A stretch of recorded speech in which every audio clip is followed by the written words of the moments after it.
¿Qué tal? Muy buenos días, ¿cómo se encuentran? Y bueno, hoy vamos a hablar sobre influenza aviar, porque bueno, este es un virus que afecta enormemente a nuestra provincia. Entre Ríos es la mayor productora de carne aviar del país. Y bueno, esta enfermedad que comenzó el año pasado ya en Canadá, después pasó por Estados Unidos y fue bajando hasta México y los países limítrofes de Argentina, ya se esperaba, ya las autoridades de SENASA estaban en alerta porque era inminente la llegada a nuestro país, más considerando que esto se debe a la llegada de aves migratorias, aves silvestres, que vienen contagiadas y al estar en lagunas o en charcos o en las inmediaciones de galpones comerciales, pueden infectar a la población aviar de cualquier lugar. Bueno, cuando apareció el primer caso acá en Argentina, la verdad que la preocupación fue mucha y más cuando apareció ahora en mayo acá en Entre Ríos. Nosotros hoy vamos a conversar con Florencia Rojas, que es biotecnóloga y es encargada del Laboratorio de Virología de INTA de Concepción del Uruguay, para que nos comente, bueno, cómo están viendo a los productores, qué se puede hacer al respecto y cómo seguirá esta enfermedad en lo que sigue del año. Llegó por aves migratorias. Las aves migratorias tienen su llegada en determinada estación del año, paran en Argentina en determinados puntos y después vuelven al norte. Entonces, lo importante acá era, bueno, ante la llegada de estas aves que ya sabemos que están diseminando la enfermedad, porque ya lo vimos en Canadá, Estados Unidos, México, o sea, ya sabíamos que venía una oleada de aves enfermas, no las podemos parar, solamente tenemos como que acompañar esa migración, intentando cuidar a nuestras aves, las que tenemos acá y sobre todo las de producción comercial.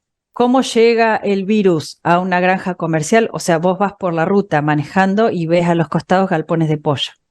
Si en ese punto no hay una laguna cerca, entonces uno esperaría que las aves migratorias no paren por ahí, en ese campo, por decirlo de alguna manera. Entonces, paran o se detienen donde hay generalmente fuentes de agua natural, una laguna, algún bañado, bueno, claro. sí. Entonces, ahí es donde paran y ahí es donde hay que tener precaución de que esas aves infectadas no contagien a nuestras aves comerciales. ¿Cómo se hace de esa manera? Bueno, es lo que se llama la prevención. Se busca en los galpones de pollo, se ponen lo que se llama malla antipájaro.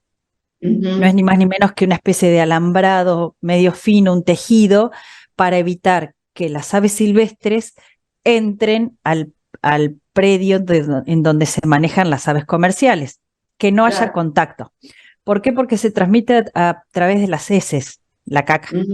Y lo que queda contaminado por las heces, ya sea el suelo o si hay piedras o lo que queda en el agua, eso no tiene que entrar en contacto con nuestras aves. De esa manera, las aves migratorias seguirán su camino, pero nosotros buscamos evitar que contagien a la producción que tenemos nosotros acá.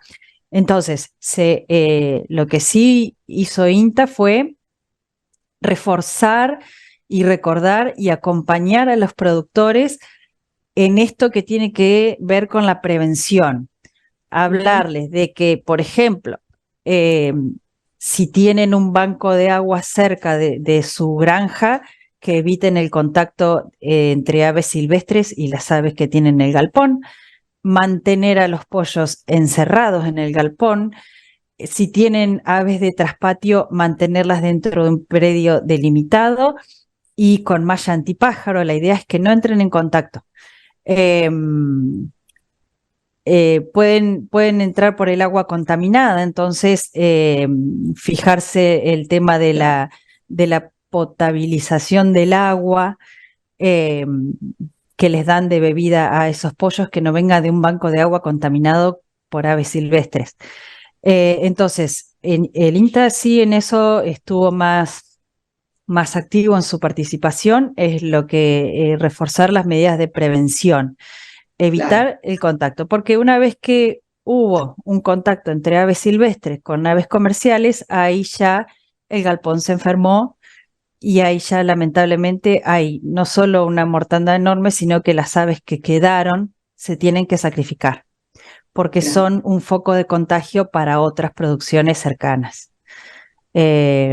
Cuando hay un positivo un foco positivo se hace, quizás vos has hablado de esto con alguien de SENASA, se hace un perímetro de 3 kilómetros alrededor de ese foco, en donde en ese 3 kilómetros se hace muestreos y se busca durante 15, 20 días que todas las aves alrededor de ese foco positivo den negativo. Si llegara a aparecer un positivo dentro de ese perímetro de vigilancia, se tienen que sacrificar las aves. Entonces, nosotros no podemos hacer nada, simplemente esperar que esta oleada de aves silvestres se vaya y mientras tanto reforzar las medidas de prevención para que nuestras aves comerciales no se infecten y en caso de ver sintomatología específica de influenza, enseguida comunicar al SENASA que ellos van a estar haciendo los muestreos y las medidas correspondientes frente a un positivo, ¿no?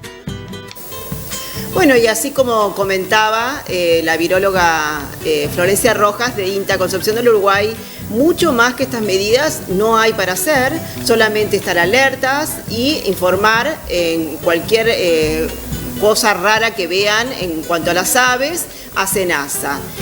Por ahí en el invierno esto puede llegar a mermar, pero bueno, la realidad es que hay mucha preocupación, hay muchos productores avícolas de Entre Ríos, muchas empresas que exportan y Argentina, al tener un estatus de libre de influenza aviar, ha perdido ese estatus y hay muchos países que no están aceptando nuestra producción, se están estableciendo algunos lazos comerciales a ver si se vuelve a retomar y zonificar, porque esto no ha pasado en todo el país. Argentina sabemos que es un país muy extenso y, digamos, zonificando se puede comercializar perfectamente, como lo ha hecho Estados Unidos, que también ha tenido esta enfermedad y sigue comercializando. Así que bueno, están a la espera de esa notificación de que se pueda volver a comerciar, porque hay productos, por ejemplo, los garrones de los pollos, que solo los importa China. Acá no se consumen y eso es una pérdida enorme para los productores avícolas de nuestro país. Muy bien, Karina, muchísimas gracias por la información y bueno, nos encontramos el próximo martes. Nos esperamos la semana que viene completa. Perfecto.